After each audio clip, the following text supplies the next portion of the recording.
running things, and it's about setting a tone and an ethos in which we see each other not as adversaries, not as opponents reflexively, but as neighbors. And that's how democracies work.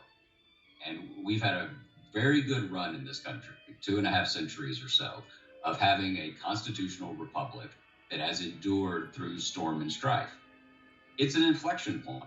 It would be ahistorical and intellectually dishonest to say that the country is not facing, I believe, the most significant crisis in terms of the durability of our democracy since the 1850s.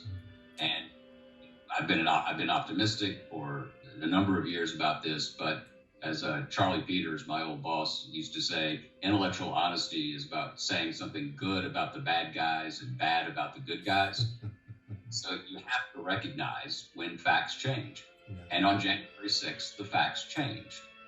And the unvaccinated masses that are making the pandemic so much worse is a changed fact.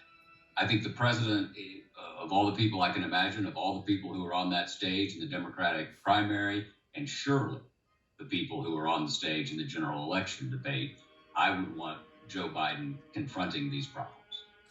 So tomorrow, John, the president is expected to unveil a path forward out of the pandemic. Biden ran as a candidate that would end the COVID crisis. But you have this combination of the Delta variant and you have people refusing to get vaccinated, as you call them, the unvaccinated masses. I mean, that's changing everything. What do Americans need to hear from him? I think they need to hear that your responsibility as an American patriot is to care about other Americans. I would frame it, I've been part of this, but what I would do is I would frame this as a patriotic act.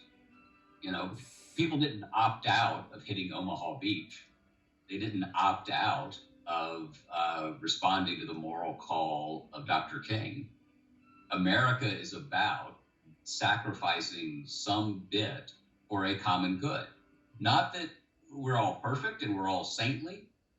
Well, thank God it doesn't take saints, because the relative proportion of sinners to saints in the population means that those of us who are sinners have a much bigger plurality.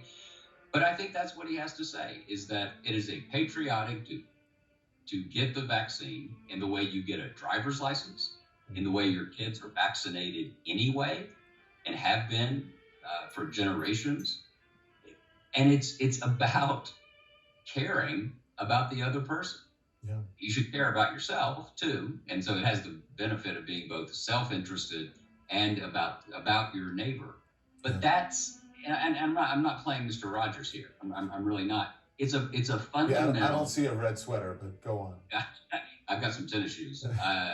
It's the currency of democracy to see everybody else as a neighbor and not as a reflexive adversary. Yeah. And I think if anybody can make that case, it's President Biden. I think he believes it. I think it's part of his DNA. And in a way, with all respect to your good question, he's not on trial. The country is. Right. The citizenry is. Right. We were founded on this idea that we, the people, could be trusted with government. We are not exactly proving that we're very good at that right now. You're right. Listen, heroes and patriots did not opt out of going to war and some paying the ultimate price. It was just some of the folks who refused to go and some who claimed bone spurs who were the ones who were opting out. So we have to keep that in mind. And that's where that type of group, that's where the misinformation is coming from on this very subject that we're talking about. Thank you, Jon Meacham. Appreciate it. I'll see you soon. So what is it going to take to get President Biden's agenda